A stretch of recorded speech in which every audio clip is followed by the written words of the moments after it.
Chapter 1. The History of Ethereum. The concept of Ethereum was first described in a white paper. The white paper, a document that describes the goals of a project and also attempts to quantify the indicative time frame and essentially the core, described the mechanisms of the Ethereum platform for creating decentralized applications based on smart contracts. We could see the paper for the first time in 2013. Right from the start, the new idea of creating a platform to use blockchain technology not only for decentralized money, as is the case with Bitcoin, for example, was taken up by a large number of startups and companies. The idea to create this platform came from a Canadian programmer with Russian roots, Vitalik Buterin. Not everyone knows that Vitalik himself was and is also a big supporter of Bitcoin. He founded and edited Bitcoin Magazine, the first blog dedicated to all information about Bitcoins from a technical and developmental perspective. In 2013, Bitcoin Magazine, co-founded and edited by Vitalik, published an article describing the concept of the Ethereum platform.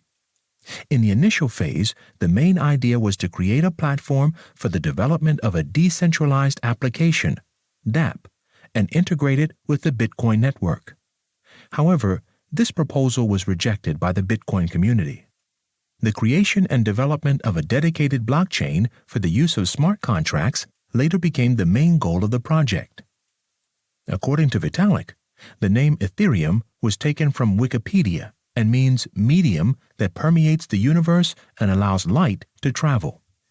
The announcement of a new project was published in January 23, 2014 in the article Ethereum, Now Going Public, which provided a detailed description of the platform, smart contract, cryptocurrency, and decentralized autonomous organization, DAO.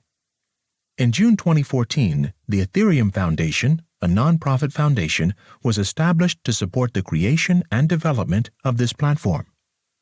The project's ICO took place from July 20th to September 2nd, 2014. During this time, the developers were able to collect about 31,000 bitcoins, which at that time was equivalent to about $18 million. In this regard, we recall that during the pre-sale phase, you could still get 2,000 Ethereum for 1 Bitcoin. Today, it's still around 14 Ethereum. Moreover, for better understanding, we can say that today we would have to spend over $9 million to buy 2,000 Ethereum. The platform has been tested since early February 2014, when the proof of concept Ethereum was launched. The first public test network was launched in 2015 and was named Olympic. At this point, users were intentionally trying to clog the network with transactions by creating nodes and trying to disrupt the network itself. And among other things, they received some sort of premium for all of this, paid in Ethereum by the foundation itself. Olympic was the last phase in the development of Ethereum before the launch of the basic network implementation called Frontier. The main development phase of Ethereum was divided into several parts so that the development process was smooth and consistent. July 30th, 2015 has always been considered the actual launch day of the network because that was the day the first version of the network, namely the Frontier network, was launched.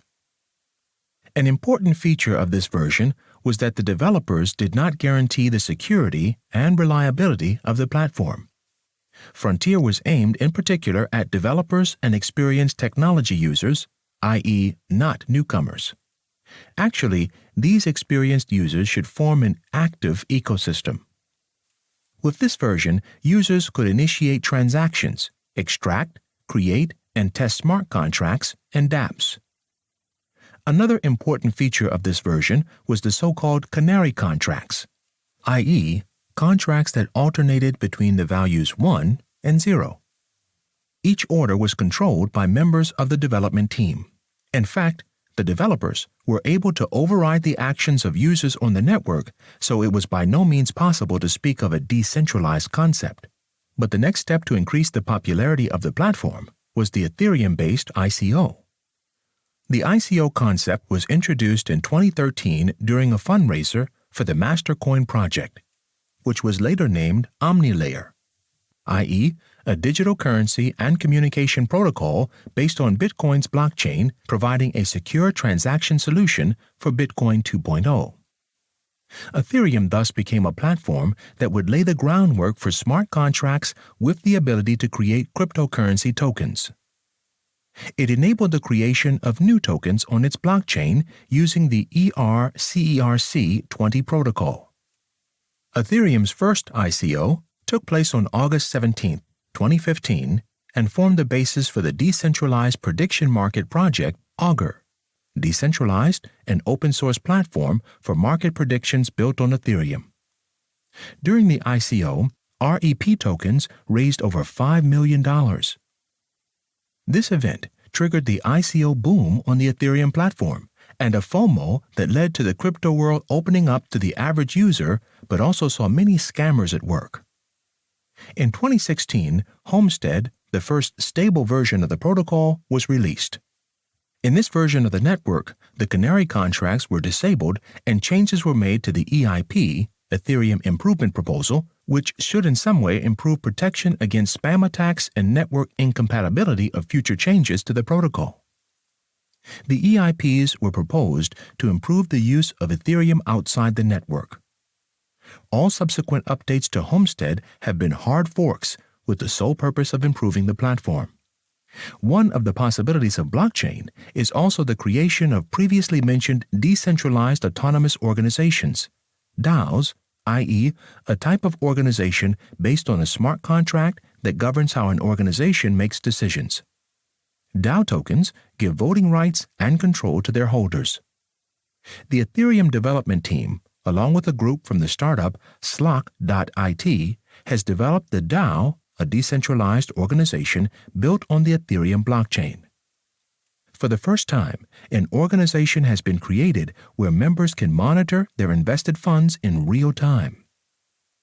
The management process has been handled by automated systems, creating nothing more than a digital enterprise managed by the community itself. After the crowd sale of the DAO on April 30, 2016, about $150 million were raised by 20,000 investors. However, on June 17th, the project was attacked, and around 3.5 million Ethereum were stolen. The attackers used a vulnerability called Recursive that many community members had reported a week before the attack, but the Slock.it team did not take the warning seriously, which cost the project $50 million and led to the complete collapse of the DAO.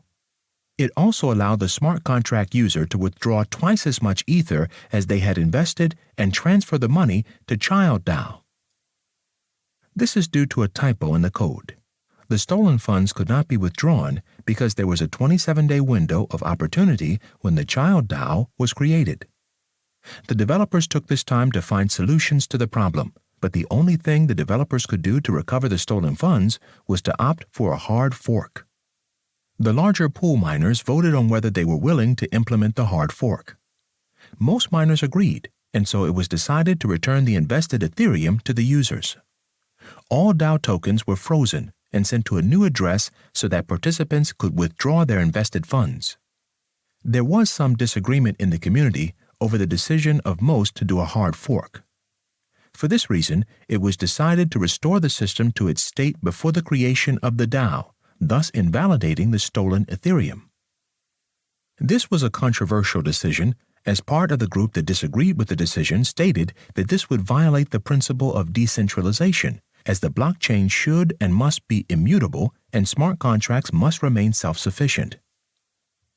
Thus, the crypto community ended up with two independent blockchains: Ethereum, which returned funds to investors and now ranks second in market capitalization among all cryptocurrencies, and Ethereum Classic, which retained the original blockchain.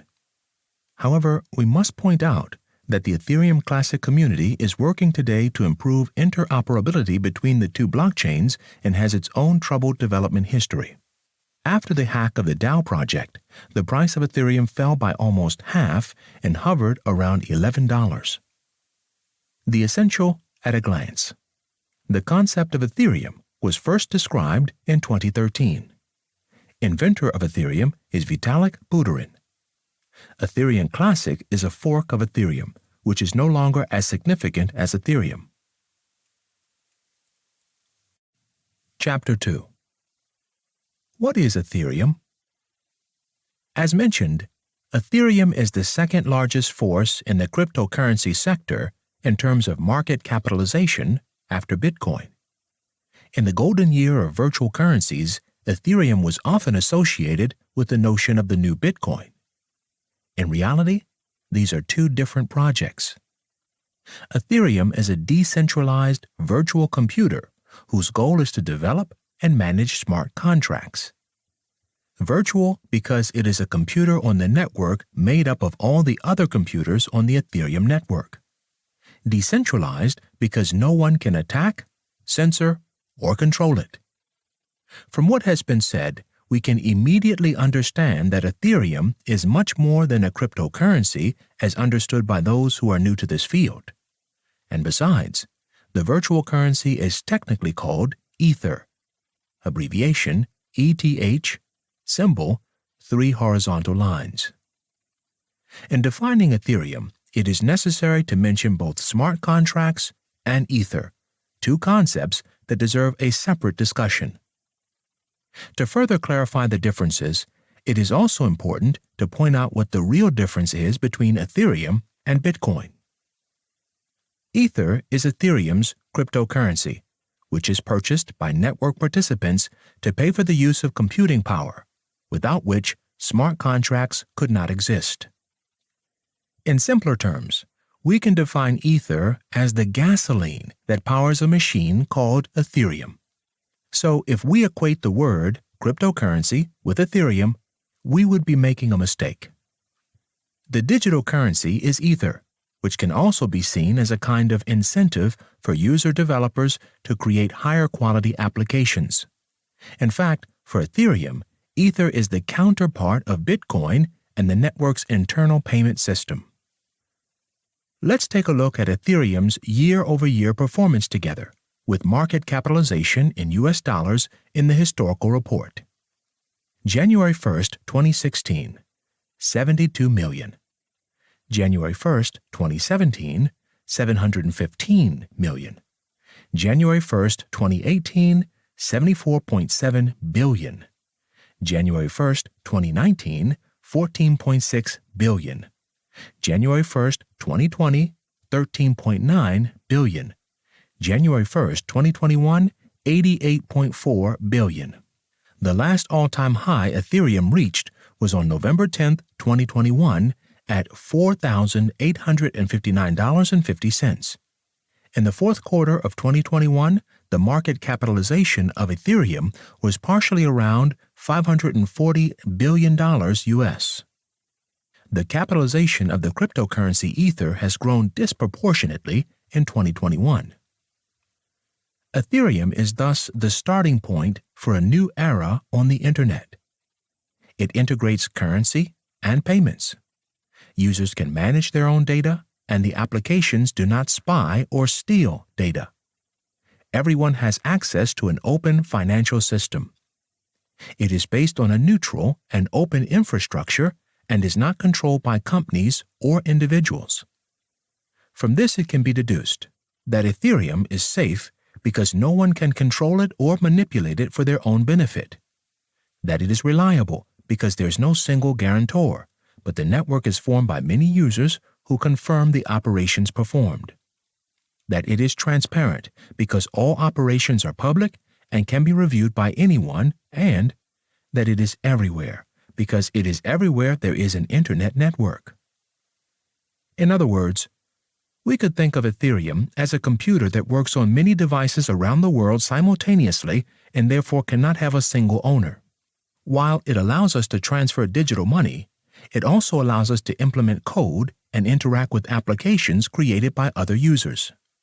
So the idea behind Ethereum is that developers can create and implement code that runs over a distributed network rather than existing on a centralized server. This means that in theory, these applications cannot be blocked or censored. The applications are added to the Ethereum platform, i.e., the blockchain, and can be programmed in such a way that the code cannot be changed. Also, The database is visible to all, so users can review the code before working with it. This means that anyone and everyone anywhere can launch applications that cannot be disabled. Even more interesting is that these applications can set conditions for how value is transferred. In most cases, the programs that make up smart contract applications can be configured to operate without human intervention. The essential at a glance. Ethereum is an open platform based on the blockchain. Ether, abbreviation ETH, symbol 3 horizontal lines, is the currency of Ethereum. Ethereum enables the use of smart contracts, and dApps, decentralized applications. Chapter 3. Ethereum and Bitcoin. As mentioned in previous chapters, Ethereum has a computing platform and programming language that developers can use to create smart contracts and decentralized applications called dApps. Developers can leverage the computing power of a global, decentralized network of computers on the Ethereum platform to create these smart contracts and dApps. Bitcoin also has a global, decentralized computer network, although its computing power is primarily used to process transactions. Bitcoin has neither a programming language nor a computing platform like Ethereum, but both have their own blockchains to record data. While Bitcoin adds a new block to the Bitcoin blockchain about every 10 minutes, Ethereum adds a new block to the Ethereum blockchain about every 30 seconds. As for the currency, you have to consider the additional features Ethereum has over Bitcoin, and at first glance, you might think Ethereum is superior and could replace Bitcoin as the dominant cryptocurrency. However, Ethereum is not intended as a replacement for Bitcoin. The two currencies were developed for different reasons and are in no way in competition with each other. Bitcoin was the first cryptocurrency and the first blockchain network. The currency in the Bitcoin network, also called Bitcoin, was created for financial transactions. Moreover, Bitcoin is a global currency that exists outside the control of governments and financial institutions. The Ethereum network currency, called Ether, was developed to be used as a payment method for computing power on the Ethereum platform. When a developer wants to run an application on the Ethereum platform, he buys the computing power in Ether. Ether is also outside the control of governments and financial institutions, although Ether is intended to be a local currency for the Ethereum platform. The number of bitcoins is set at 21 million bitcoins to avoid devaluing the price of Bitcoin by offering too much. With Ethereum, on the other hand, there is no limit to the number of Ethers that can be created, and this means that the Ether price could fall if supply increases. There are a variety of websites and stores around the world that accept Bitcoin as a form of payment. As Bitcoin grows in popularity, it will become more widely accepted as a payment method alongside credit cards, PayPal, and cash. You can pay for goods and services with Bitcoins, both online and in stores. By the end of 2021, Bitcoin's market capitalization will be around $1,000 billion US, while Ether's will be around half of that. Ethereum is not intended to be used as a payment method in stores and on websites. As its popularity grows, Ethereum will become increasingly accepted as a platform for developing applications in competing programming languages, operating systems, and computer servers. Developers and companies buy Ether to use as payment for computing power to be used on the Ethereum network. The essential at a glance. Bitcoin is the largest. Market capitalization at the end of 2021, about $1,000 billion US. Cryptocurrency. Ether is the second largest. Market capitalization at the end of 2021, around $500 billion US. Cryptocurrency. Bitcoin is primarily for payment settlements. Ethereum is a platform used for applications. Ether is the associated currency. Chapter 4. Ethereum Classic. I would also like to provide you with a comprehensive explanation of the difference between Ethereum and Ethereum Classic.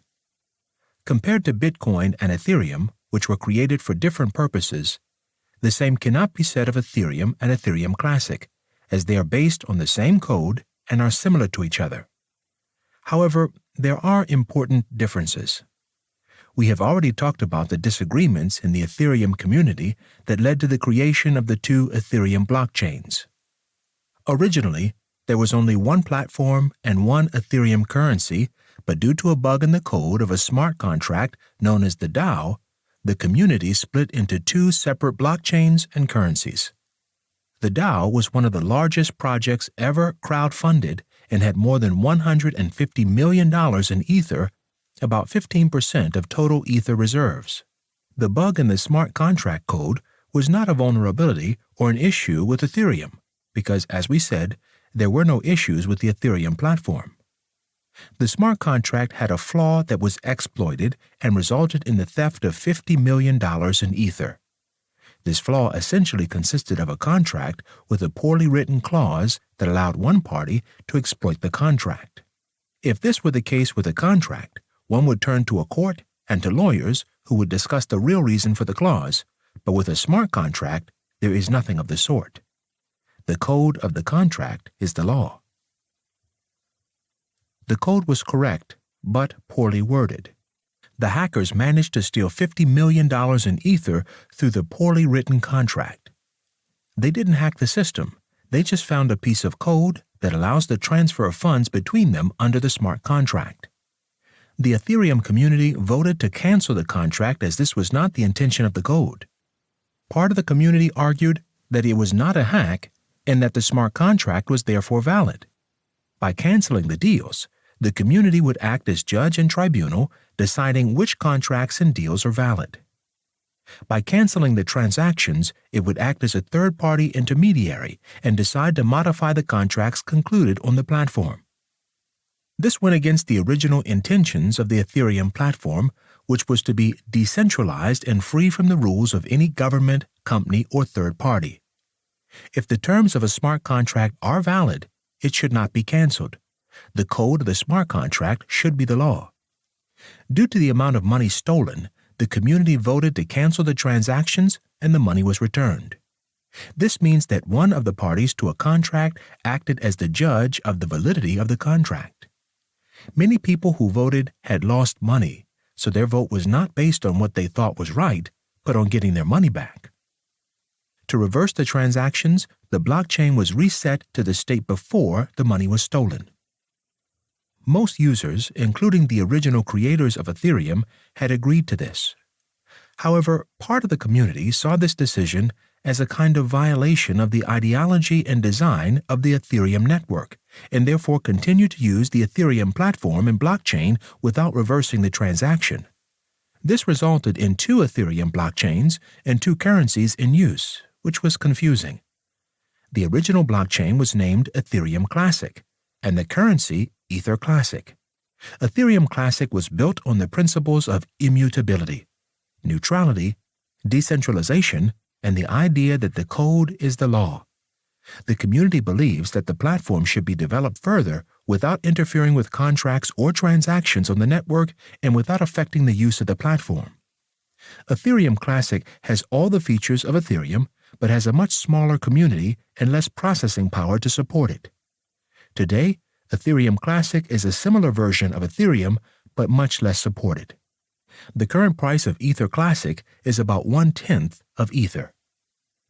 The purpose of Ethereum Classic is to differentiate itself, but we can't say for sure that it will have enough support to stand up to Ethereum. The Ethereum main platform enjoys great support from developers as well as interest from governments and large corporations. The essential at a glance. Ethereum Classic was ultimately created as a result of a programming error in a smart contract that led to a vote on how to proceed. This resulted in the division of Ethereum and Ethereum Classic. Ethereum Classic is thus a fork of Ethereum, which is not as significant as Ethereum today. The market capitalization at the end of 2021 of Ethereum Classic is around $5 billion. Chapter 5. dApps. Decentralized apps, also known as dApps, are applications that do not have a central server, unlike conventional applications or apps.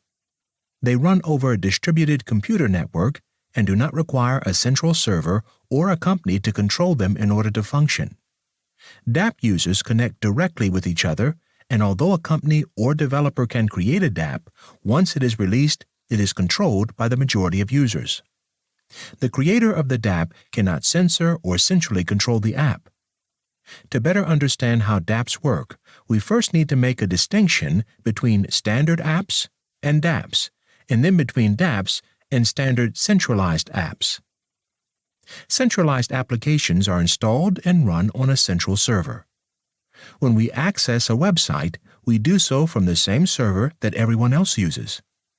All data is sent from the central server to all users who access it, but these centralized applications are naturally more vulnerable to hacking. If the main server is attacked, all user data may be vulnerable, and hackers can control the app, and if the main server goes offline, the entire app goes offline as well. Other features concern censorship, as centralized websites, applications, and servers can be blocked by governments, and the computing power, because the more users are connected to the server, the slower the server will become if the computing power is not constantly increased. Unlike standard apps, a dApp is not installed on a central server, but on the computers of the various users who contribute their computing power to the app. No higher authority has complete control. Although we've only been hearing a lot about them recently thanks to blockchain technology, decentralized applications have actually been around since the birth of P2P networks. One example is BitTorrent, an application that enables file sharing in a distributed manner, i.e., in an online space where various digital assets are stored on computers in different parts of the world. However, it is only with the blockchain that dApps have seen their growth. One of their main advantages is their long-term sustainability. Non-blockchain-based decentralized applications, like BitTorrent for example, need third-party support to improve, fund, and sustain themselves. This is no longer true for blockchain-based dApps. They are self-sustaining from both an economic and a development perspective. Moreover, while applications running on the blockchain may have inventors or founders, they will never be the true owners of the decentralized application. The peculiarity of these unconventional applications lies in the fact that they are open source. The code they are programmed with is public and can be adopted by others to improve or adapt it to the needs of a specific target. There are different categories of dApps, but we can divide them into three main categories. Type 1 dApps that have their own blockchain and use the original asset of that to be able to function. Type 2 dApps that use a Type 1 blockchain protocol. Type 3 dApps that use the protocol of Type 2 dApps. It is important to distinguish between the different types of dApps. Even though dApps represent an important breakthrough for the applications we already know, it is not necessarily the case that they would be a quantum leap. In fact, however, many of the features suggest to us that dApps also represent something revolutionary that will solve many of the problems that currently exist among all stakeholders of centralized applications. There are many technical issues that can make a business idea unfeasible if not addressed. Possible main problems are slowness in time-consuming transactions. Each time a user wants to use a dApp, a fee is charged. dApp is not removable from a network. Need to learn new programming languages. No usability for the users. In a dApp, the data is stored in a distributed network. Ownership of the digital resources rests with the users, and the developer has no right of control. All rules are transparent and cannot be changed without everyone's consent. In the current app system that has existed so far, the most popular categories that have a large volume are betting and gambling. A dApp can store documents and certificates, protect a company's strategic data, enable international transactions without intermediaries, enable the exchange of loyalty points or vouchers, etc. We mentioned BitTorrent in the beginning because it is a simple example to understand how a decentralized system works, but it is not a dApp and it does not run on the Ethereum platform. dApps on the Ethereum platform work similarly to BitTorrent, but there are key differences. dApps are open source, which means that anyone can view the source code and create their own version of the application. Applications like BitTorrent don't have to be open source, and the developers of the application are the only people who can see the source code. dApps have an in-app currency or token. The Ethereum platform requires developers to pay for computing power in Ether to make applications viable and cover the cost of computing power. dApps running on Ethereum can create their own in-app tokens that users can buy and use to pay for additional features in the app. For example, sending a message in a messaging app may cost a token. However, the token may only cost a fraction of a cent, so sending a message doesn't cost much. There are developers who create dApps, but once they are released, changes to the app and decisions about the app are made by the majority of users. This is a danger of dApps and decentralized networks, as control of the app or network is in the hands of the majority of the network. Should the majority of users choose this version of the application, it will become the version of the application. The biggest 5 dApps running on Ethereum at the time of writing, as measured by number of users over the last 30 days, are 1. Uniswap, 2. Uniswap v3, 3. OpenSea, 4. MetaMask Swap, 5. Sushi. The essential at a glance. dApps are decentralized applications. dApps are distributed open source and have their own currency or tokens. Censorship or control of dApps is practically impossible. Once published, dApps are beyond the control of the creator. Changes must be approved by the community. Chapter 6. Smart Contracts. Another important innovation that Ethereum has introduced is smart contracts. Smart contracts that operate on a blockchain. Smart contracts based on the blockchain have been presented as an absolutely revolutionary concept that could have a major impact on finance, contracts, and almost every industry worldwide in the long run. But what are smart contracts? Smart contracts are contracts that can be enforced, much like legal contracts, but instead of being written by lawyers and managed by a court, they are written in a programming language and can manage themselves. As mentioned earlier, traditional contracts are usually drafted by lawyers and include several pages of terms and conditions of an agreement between two parties. They contain the details of what has been agreed, as well as any claims for damages and consequences in the event of non-compliance with the provisions of the contract. If one of the parties fails to fulfill its part of the contract, the other party can hire an attorney and sue for damages. Contract terms may be ambiguous, and in any case, a contract must be interpreted to some extent. There have been cases where a simple point has completely changed the meaning of a sentence in a contract. In contrast, smart contracts are written in source code using the Solidity programming language. There is no ambiguity in the terms of a source code. Smart contracts are executed on the Ethereum virtual machine and the Ethereum blockchain, which is connected to the Ethereum cryptocurrency Ether. As for the terms of the contract, they may refer to payments and indemnities for non-performance of the terms of the contract, all of which are written using the source code. In the case of a contract for the sale of a business, the smart contract would include ownership of the shares and property rights of the business. Payment would go to the smart contract rather than directly to the seller, and upon receipt of payment, the smart contract would transfer ownership of the business to the buyer and the sale amount to the seller. If the buyer does not pay the amount in full, or if payment is not received before the due date, the launch agreement would transfer the shares and ownership back to the seller, terminate the agreement, and deny future payments. One of the main advantages is that smart contracts are written in source code, which prevents misunderstandings about wording and terms. No lawyers or courts are needed to enforce the contract. If the terms of the contract are met, the contract will be enforced. If the terms of the contract are not met, the contract is automatically fulfilled and compensation is paid. Smart contracts are executed on the decentralized Ethereum network, which, as mentioned earlier, reduces the risks of hacking, fraud, server failures, and unauthorized access to contracts. It is possible to determine the degree of autonomy of the contract. These contracts can be partially or fully self-executing and self-amplifying, and all changes and modifications are recorded in the blockchain. This creates a permanent record of all changes and actions made to the smart contract. Smart contracts have a wide network of uses. Many companies are developing smart contracts that could improve the way existing industries and processes are conducted. So, in summary, lawyers are being replaced by programmers.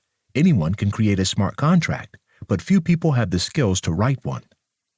Developers will have to write them instead of lawyers. Errors in source code can be much more dangerous than an ambiguous sentence in a contract, because if there were ambiguous sentences in a contract, you could discuss, change, debate, or go to court. On the other hand, if there is an error in the source code of a contract, the contract will be executed with the erroneous code and cannot be undone or enforced in court. This was the case with the DAO, as we have already mentioned in earlier chapters. You cannot contradict an intelligent contract. The contract will apply the conditions according to the code. If a party believes that the contract is unfair or was executed incorrectly due to a mistake or misunderstanding of the terms, there is no way to change the contract. However, there are limits to the types of contracts that can be created. It is possible to prove digital ownership of assets. However, this is more complicated for real assets. Smart contracts can also make it difficult to determine whether the quality of a contract meets expected standards. It is possible to program basic yes or no requests, but it is not possible to determine the quality of this work. Software problems can cause errors in smart contracts. Smart contracts run on Ethereum, which relies on a network of computers and programs to function. Problems in the software or network can cause errors in smart contracts. Smart contracts are source code that exists outside the legal jurisdiction of any state or country. Should there be a breach of contract or a dispute over the terms of the contract, the smart contract may not have a jurisdiction other than the blockchain. However, the possibility has been presented that a potential arbitration could take place in an arbitration court on the blockchain that is powered by source code. This is an untested method of creating and enforcing contracts. Ultimately, legal contracts have been used for many, many years. They may not be perfect, but they have survived many problems. Smart contracts, on the other hand, are new and have not been tested over an extended period of time, so their use at this very early stage could expose companies to unexpected risks associated with a new technology. The essential at a glance. Smart contracts are smart contracts that run on the blockchain. By their very nature, smart contracts are subject to automatism. The legal handling of smart contracts has not yet been consolidated. Chapter 7. Advantages and Disadvantages. One of the great advantages of Ethereum is the fact that all the individual computers connected in the network act as a kind of giant supercomputer worldwide. Although the Bitcoin network is also connected like a supercomputer, the computing power of the Bitcoin network is only used to process transactions. The computing power of the Ethereum network, on the other hand, can be harnessed in the Ethereum virtual machine, enabling the creation of applications that thus leverage the power of one of the most powerful supercomputers in the world. Blockchain technology is quite revolutionary, but before Ethereum, blockchains had limited functionality and were mainly used to record transactions. One of Ethereum's key innovations compared to existing blockchain technologies is the Ethereum virtual machine. It allows developers to create applications using programming languages similar to what they are used to. These applications can be as sophisticated as any other applications that can be created on any other computing platforms. They run on the Ethereum virtual machine, which allows these decentralized applications to use blockchain technology in a simpler and cheaper way than was possible in the past. Building a blockchain network is indeed expensive, complex, and time-consuming, as many people need to contribute their computing power to the new blockchain network. Developers will need to create a new blockchain and build a network of computers and users to support it. Ethereum allows developers to leverage Ethereum's existing blockchain and computer network. The Ethereum virtual machine also allows developers to build applications on top of blockchain technology without having to build their own blockchain network. Developing applications that run on the Ethereum blockchain and Ethereum virtual machine is quite simple. The programming language is similar to other widely used languages such as JavaScript. Since the programming language is similar to existing languages, developers can easily create programs with little need to learn new concepts. We may think we have control over our photos on Facebook, the files we store in the cloud, or the messages in our chat program. But in reality, all of these files are controlled by centralized systems and companies. When we upload photos to Facebook, all images are stored on a central server owned by Facebook. The same principle applies to files we upload to Google Drive or other cloud storage. When we send a message through a chat program, the message is sent to the company's central server, which then forwards it from the central server to the recipient. The server stores all messages. When we access our chat log, we do so from these servers. Ethereum allows for decentralization of applications and data, which means there is no central server or company controlling all of our data. Distributed applications run on a network of computers so that if one computer fails, data can still be accessed from the other computers running the application. Decentralized versions of many applications and programs that we use every day, such as decentralized cloud storage programs, messaging apps, social networks, etc., are being developed on the Ethereum network. The decentralized structure of the Ethereum network means that governments and companies cannot censor websites or applications. If a government wanted to censor a website, it could block access to that website or shut down the server running the website. If it wanted to censor a decentralized application, it would have to shut down every computer and server running the application. Computers running dApps are all over the world, so it's impossible for a government to shut them all down. If a user posts an image on Twitter, Facebook, or Instagram, and the company does not agree, it can remove the image and block the user. For most people who don't post anything that violates the rules of these sites, this may not be a problem. However, these companies must comply with the laws of the countries in which they operate. Most social media platforms are banned in China because foreign companies do not respect the Chinese government's strict censorship. In China, users who post content deemed critical by the Chinese government will have their posts removed and may be subject to investigation by the Chinese governments for their posts. Companies operating in China must stop content that is not approved by the government and provide user data to the government. In contrast, with decentralized networks and applications, governments and corporations cannot censor content, ban applications, or tap user data. This allows for greater freedom of speech and puts control back into the hands of users of applications running on Ethereum. Many of the risks of existing centralized systems are mitigated by decentralized applications. Facebook, PayPal, banks, and many other companies have centralized servers. If these servers were hacked, hackers could get at all of our personal data stored on these servers. As you have undoubtedly also read on various occasions, exactly such cases have already happened several times. If the central server were to crash or go offline, all data would be inaccessible.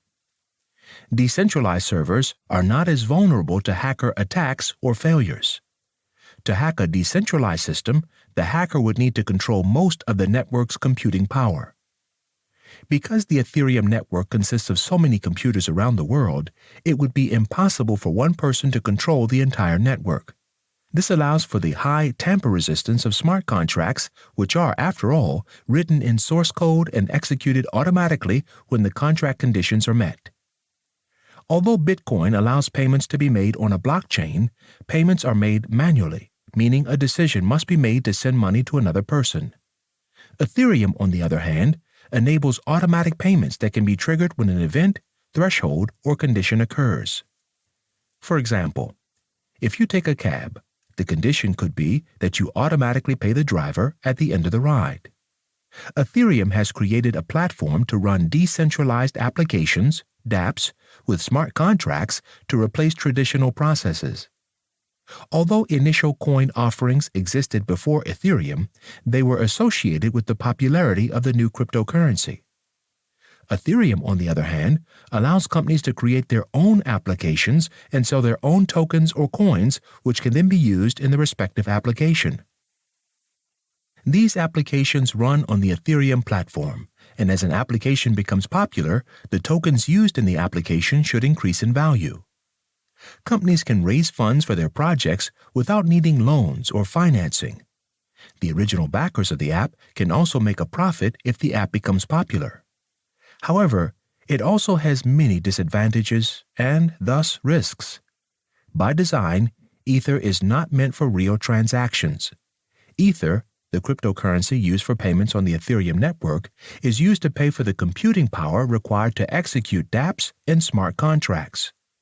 Ether is not in itself intended for payments in stores, online, or as an alternative to other real-world payment methods.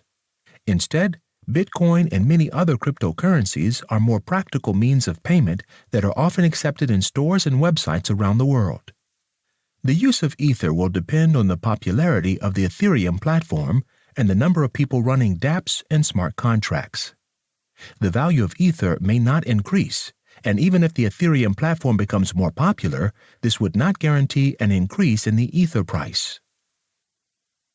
Many of the people buying Ether are buying it to make a speculative profit and do not intend to use it to create dApps or smart contracts. Today, the Ether price might be overvalued by traders and speculators. If they were to sell, the Ether price could fall quickly. Even if developers and companies using Ethereum platform need a lot of Ether, the Ether price might not increase if a larger supply of Ether is created or demand for traders decreases. Ethereum is a new technology. Although it has great potential, as with any new technology, there are still many unknown risks. Many companies have joined forces to develop the use of Ethereum in their organizations, but are still in the research and feasibility study phase. There are few companies that have adopted Ethereum as a replacement for existing systems. There have also been a few mainstream dApps that have become popular. See the list at the end of Chapter 5 or directly https://dappradar.com/rankings. Many of the dangers and risks associated with using Ethereum are unknown today and may not become apparent until Ethereum is widely deployed. Another risk exists in connection with the use of smart contracts. The biggest case that shows the problems of smart contracts is the DAO hack, as mentioned earlier. This type of contract can involve financial risks, but also security risks. Today, smart contracts are being developed for almost everything, including connections to home appliances, cars, phones, and other electronic systems. Almost all armies use computer systems, and some of the most advanced weapons are based on information technology. Governments are looking for ways to complement blockchain-based technologies and replace existing database systems. In the event of a bug in the code or poorly written code, there is a possibility that the smart contract would not execute as intended. The contract would then be executed without being able to stop or change it, which would have catastrophic consequences, especially in areas involving government or military systems. dApps also offer many advantages over existing applications. However, historically, there have been several technologies with advantages over existing options that have not been embraced by the public. Apps like Instagram or Facebook are free, but they use our personal data so that advertising companies can sell products and services. They are free to users, but the product these companies sell to others is our personal data. dApps are controlled by the users, not by a centralized company. Users have control over the privacy and data, and in return, dApps get paid. Uploading a photo, liking a photo, or other actions on a photo sharing app could cost a certain amount of money for each action. It might be difficult to convince people to pay for a new application that is similar to a popular free application. The privacy and other benefits of decentralization may not be compelling enough to convince people to use dApps instead of existing apps, especially if they have to pay to use them. The essential at a glance. Ethereum is still a new technology and therefore also associated with many unknowns and risks. Nevertheless, the system is established. The essential element is decentralization with all the associated advantages and disadvantages. Government censorship becomes virtually impossible. Chapter 8. The Ethereum Wallet. The components of an Ethereum wallet. An Ethereum wallet consists of a few main components. 1. Ethereum address similar to an email address. We give people our Ethereum address so they can send us Ether, just like we give our email address so we can receive email. Our Ethereum address is public. Anyone on the Ethereum network is able to see our account balance and any transactions that have taken place through our address. In addition, an Ethereum wallet can contain multiple addresses. 2. Private key, which is the password we use to prove ownership of our Ethereum address in order to access and transfer Ether from that address. So it's important that we don't give our private key to anyone. That would be the same as giving out our ATM PIN. Anyone who has our private key has authority over our address and can transfer Ether from our address. 3. Client or software, i.e., in order to access our wallet and perform transactions, we need a software or a way to access our wallet and communicate with the Ethereum network. This is called a client and can be a mobile app, website, or computer program that connects to the network, similar to how we access our bank account and perform transactions through our bank's mobile app or website. There are different types of wallets for managing and performing transactions on the Ethereum network. Each of these options has different advantages and disadvantages. Web wallet. Let's start with the web wallet, a wallet that can be accessed through a web browser, on a computer, or mobile device. The process is similar to logging into your bank's website in the web browser on your computer. Web wallets can be used by both beginners and experts and can be created in a few minutes via a web browser without the need for ID verification. With web wallets, you do not need to install any applications or software. All updates to the web wallet are made by the website on its own server, so you do not need to update or download new versions of the web wallet. It also allows access to our private keys. Usually, there is no customer service or company to contact if you lose your private keys. Just make sure that you secure your private keys yourself and take care of them. Otherwise, you will lose access to your web wallet. Web wallets are similar to any other website. They can be blocked by governments or providers. Fraudsters can create copies of legitimate web wallet websites with similar names to trick users into logging into the fake website and revealing their private key. Websites can also be hacked, which means that even if it is a legitimate website, a hacked code could be inserted into the website to steal private keys. It is not possible to buy Ether directly from a web wallet, so you need to create another wallet to buy Ether. There are services that allow you to buy Ether and transfer it to your web wallet, but they may also require you to verify an identity document. Some web wallets allow you to own Ethereum tokens and participate in ICOs.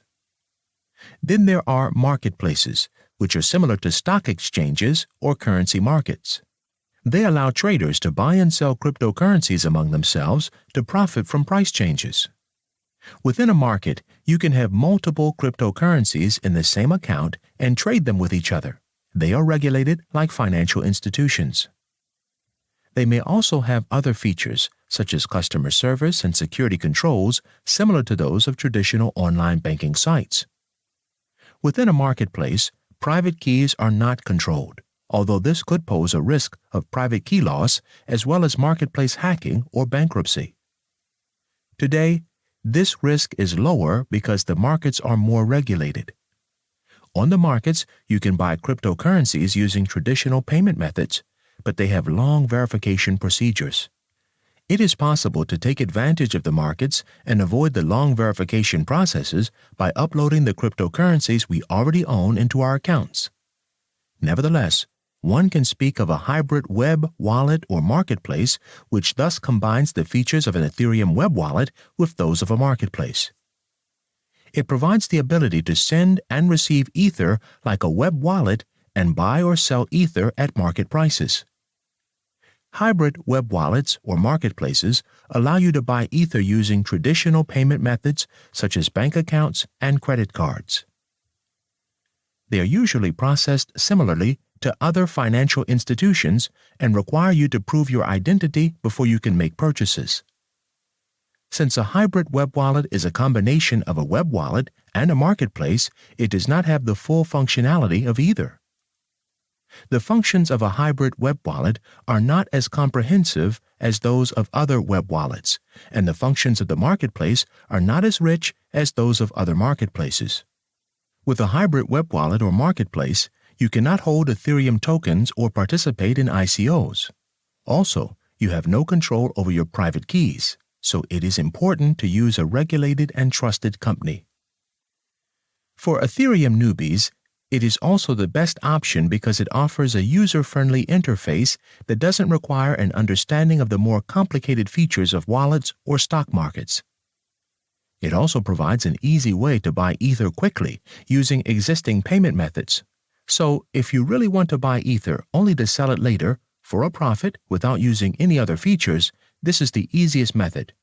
Thus, ask your local bank about this or look for another state-supervised bank that also offers cryptocurrency trading. On the other hand, everyone who owns a smartphone absolutely needs a mobile app. Mobile wallets, apps. Today, there are apps for all needs, including apps for Ethereum wallets. These apps offer the ability to buy, sell, and receive Ether and other cryptocurrencies through your smartphone. Mobile apps are as easy to use and install as any other mobile application. They have the advantage of allowing you to access your cryptocurrency wallet from your smartphone and are more secure than other options, as they have to meet the security requirements of the app stores. Since apps must meet certain requirements set by the store, it is not always possible to own Ethereum tokens or buy Ether within the app. When setting up your mobile app, it is important that you store your backup data, private keys, and recovery phrases on another device, not on your phone.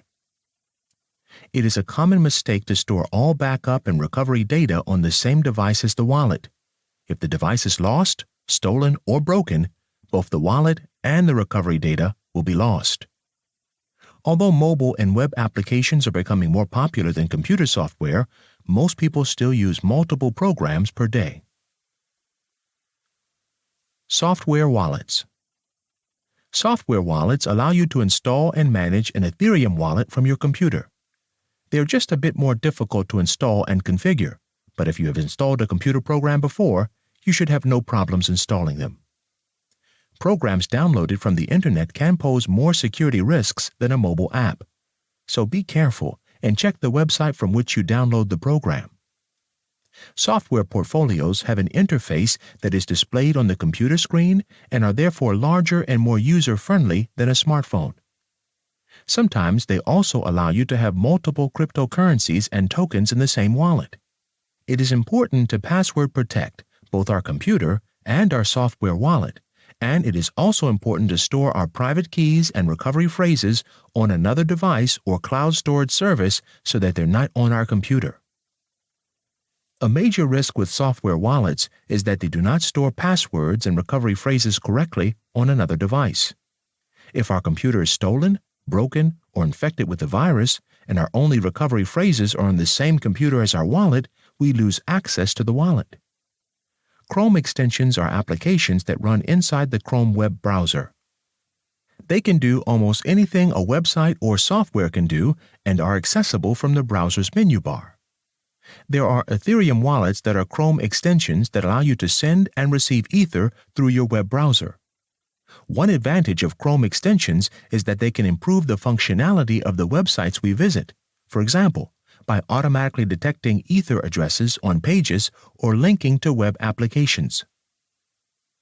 However, there are security risks associated with Chrome extensions, as they are easy to create and publish to the Chrome Store. Not only do they provide advanced functionality for web pages, but they can also read the data we enter into web pages. Installing Chrome extensions with security issues or malicious extensions could put our personal and financial data at risk, so you need to make sure that you install only trusted extensions. Although Chrome extensions have the advantage of being in our browser, they can only be accessed from this browser. They are not like web wallets that can be accessed from any device with an internet connection. This means that if we lose our computer, it breaks, or is stolen, and we don't have a backup copy of our passwords and recovery phrases on another device, we lose access to our wallet. I'm repeating myself here, but please be aware of this risk. There is no place or customer service like your branch's bank that you can turn to should your access data be lost or stolen. Also, consider the risk of a simple defect in your device. The paper wallet. Then there is the paper wallet, which is printed on a piece of paper. This piece of paper contains the public address and QR code of the wallet, which can be issued to other people to send money to this wallet. When a paper wallet is printed out, the private key may also be on the printout. Therefore, make sure that you remove it and store it in another place. Paper wallets are not connected to a computer, website, or electronic network, so they are not exposed to the risks of software or web wallets. They also cannot be hacked and provide a secure way to store Ether. Since they are not connected to the Ethereum network, you cannot send transactions unless you enter your private key on a website or in software, but this can pose security risks. Paper wallets can be easily stolen, destroyed, or lost. To reduce these risks, they should be laminated. Private keys can be stored securely in different locations, separate from the wallet's public information. You cannot really work, buy, or sell with a paper wallet. It is better suited if you have a longer storage of the Ether in mind or just as a backup. Hardware wallets. Now let's consider hardware wallets. These are electronic devices that store the private keys for an Ethereum or cryptocurrency wallet. They have similar security features to a paper wallet in that they are not connected to the network except when a transaction is sent, so the Ether remains safe most of the time. Hardware wallets must be connected to a computer to send transactions, but this poses some security risks. They are usually designed so that the private key is not revealed when transactions are sent. Some hardware wallets also allow us to hide wallets with a high balance in case of theft or in situations where we need to reveal the balance of our hardware wallet. It is not possible to buy Ether with a hardware wallet, and not all of them allow holding tokens. It is necessary to have Ether in another way and then transfer it to the hardware wallet. Hardware wallets are recommended for people who already have some experience with Ethereum and cryptocurrencies. Safekeeping of valuables. Safeguarding tips. If you want to keep your Ethers as an asset for a longer period of time, I recommend 3 possible approaches, combined if necessary. Generate a paper wallet and keep it appropriately secured, fireproof. Make a copy of it as well. Make sure that the colors do not fade. Lamination may be an option. Note, however, that even in a fire safe, great heat can be generated and the lamination may melt. Use a hardware wallet. To enable future-proof use, even in, e.g., 10 years, I would still record the key separately, paper or storage. See after. Save your key in a secure cloud. I would only do this in specially secured clouds, i.e., not the usual ones like offered by the big internet companies. There again, make sure that your access data to the cloud is secure. A combination of the three methods seems to me to be the safest. It is best to put your access data, paper key, or hardware wallet in your bank safe. The essential at a glance. There are several ways you can hold Ether. You need to find the most suitable one for you. If you want to work with Ether efficiently, you need a mobile or software wallet. Paper or hardware wallets are recommended for security. Place the backups in your bank drawer. Chapter 9. Uses. Once you open a wallet, you will be able to use the Ethereum network and thus all related operations. The easiest way to get started with Ether is to buy it using traditional payment methods such as bank transfers or credit cards. There are several ways you can buy Ether. Create an account, e.g., on Coinbase or Binance, or open an account on a marketplace, e.g., Kraken, or buy Ether with a credit card.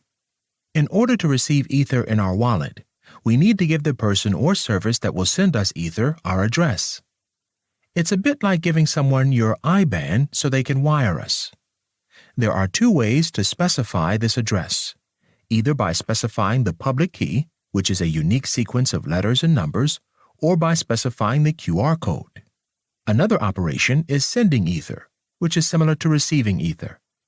In this case, we need the Ethereum address or QR code to send Ether. In our Ethereum wallet, we can select Send by pressing the corresponding button. Then we are asked for the amount in Ether and the address to send it to. The Ether amount can be expressed in dollars, but is usually expressed in units, such as 1 Ether, 0.5 Ether, and so on. We can copy and paste the address where the Ether should be sent or scan the QR code. In this context, it is immensely important to carefully check if the address is correct, because if we send Ether to a wrong address, there is no way to cancel the transaction and we will lose our Ether.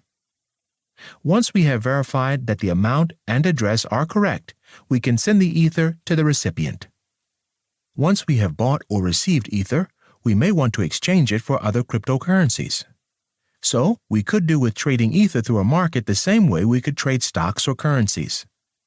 We can use our Ether to buy other cryptocurrencies held in a portfolio for each cryptocurrency on the market. This can be an easy way to receive and hold a number of different cryptocurrencies in one account. Trading cryptocurrencies to profit from price fluctuations is considered speculative and carries a high level of risk. It is also possible to trade Ether in exchange for computing power to run decentralized applications and smart contracts on the Ethereum network. Generally, trading Ether requires access to an exchange with a virtual wallet. Trading Ether can guarantee high profits, but it also has its risks. For those who want to invest in Ethereum, that is, trade with the aim of making as much profit as possible, contracts for difference, CFDs, are the best instrument. Investing in Ethereum by trading CFDs is quite easy, safe, and essentially, you can make money with it both when the value of Ethereum increases and when it decreases. When you trade this way, you can either go up, i.e. buy, or go down, i.e. sell short. If your prediction is correct, you profit. Profits are proportional to the price difference, but can be multiplied thanks to a leverage effect. So to sum up, trading Ethereum can be a high-yield activity considering that it is a cryptocurrency with high volatility. For maximum profits, we recommend trading with a safe, reliable platform that allows you to buy and sell Ethereum short. This way you can trade profitably and make money on both rising and falling Ethereum prices. The essential at a glance. You can now trade Ether through many banks that offer cryptocurrency transactions. If you want to trade yourself, a software mobile wallet is recommended. Use it to log in to Coinbase or Binance, for example. For intense trading, you better work with CFDs. Chapter 10. The Future of Ethereum. The future of Ethereum is still very uncertain. It is not yet known whether governments and large enterprises will replace existing systems with Ethereum-based solutions. It is still a very new cryptocurrency, and the applications based on it are very simple. In the early days of the Internet, most websites were just text and a few links. It took many years before websites were as developed as we know them today. Ethereum's current capabilities may pale in comparison to its future possibilities. Today's dApps are comparable to the text-only websites that existed in the early days of the Internet. At the moment, we can only guess what the future of Ethereum will bring. Considering the speed at which technology is advancing, it could exceed our expectations. However, it is possible that after analyzing Ethereum, companies and governments decide not to use it anyway. They may decide to develop their own blockchain-based systems that are not based on the Ethereum platform. However, given the number of governments and companies interested in Ethereum, it is already safe to assume that Ethereum will be used by large companies and governments. Even if companies in the alliance do not choose Ethereum, there are thousands of other companies not in the alliance hoping to use Ethereum for their businesses. Whether smart contracts, dApps, and the Ethereum platform become more popular certainly depends on positive public acceptance.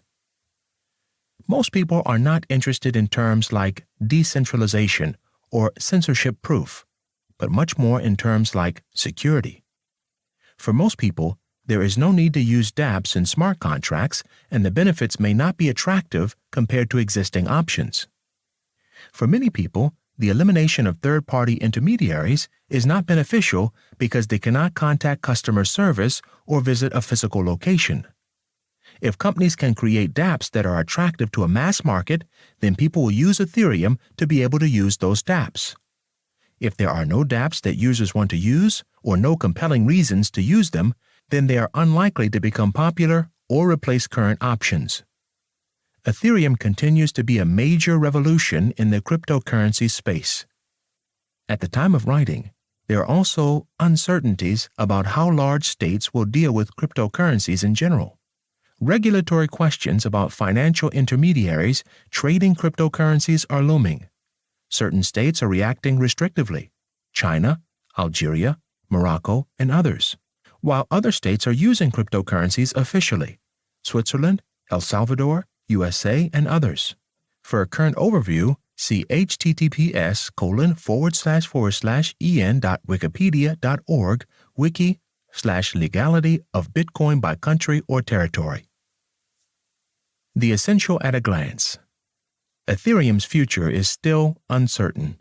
However, the uncertainty hangs on cryptocurrencies in general. Ethereum itself is very well positioned. A general trend of how states deal with cryptocurrencies is not yet foreseeable. Blockchain technology is here to stay no matter what. With Ethereum 2.0 and the shift to less energy-intensive proof of stake, Ethereum will take an important step towards a more sustainable future in 2022.